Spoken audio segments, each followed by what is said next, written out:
I'm continuing the process of fermentation for some of my vegetables, and these were the ones that I actually just bought from the store, except for the radishes. I had some overgrown radishes, so I just cut them, and I did radishes one year in a fermentation jar, and they came out quite good. So I'm gonna tuck a few of those in there to use those up so they don't go bad. I'm gonna use some broccoli, carrots, cauliflower, and put them in chunks. I'll put all of these in the jars, just layer them in my 4 clean jars. I'm gonna use a little bit of some red pepper flakes.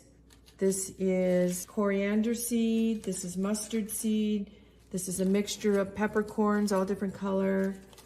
I'm gonna use the dill that's already dried.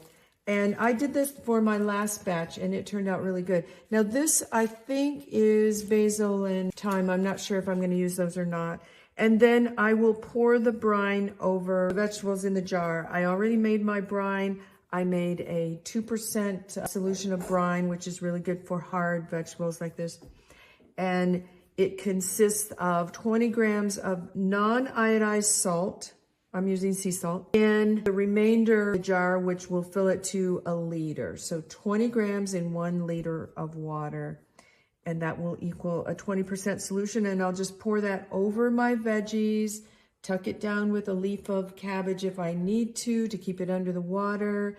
Put my little mason jar on top of the cabbage leaf in each one of these after I do that, and make sure everything's down underneath the brine. The level of the brine has to cover all the veggies, or any that are sticking out get moldy. So cover it all over, put a towel across the top to keep everything clean, and let it ferment. It just depends on your taste, but when it starts fermenting and turning cloudy, you can start to taste it and see what it tastes like.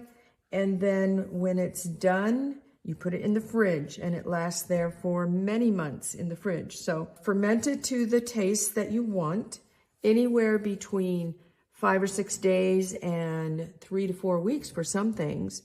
And then once you have it to your taste, take out your mason jars and put a clean lid on it. Wipe down any of the edges. Make sure there's no mold on the outside or anything that's been sticking out of the water. Make sure there's no mold.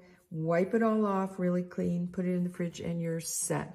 And you will have yourself a wonderful variety of probiotics, really healthy bacteria for your gut for all kinds of good reasons. So, all right. We'll see you in the next video.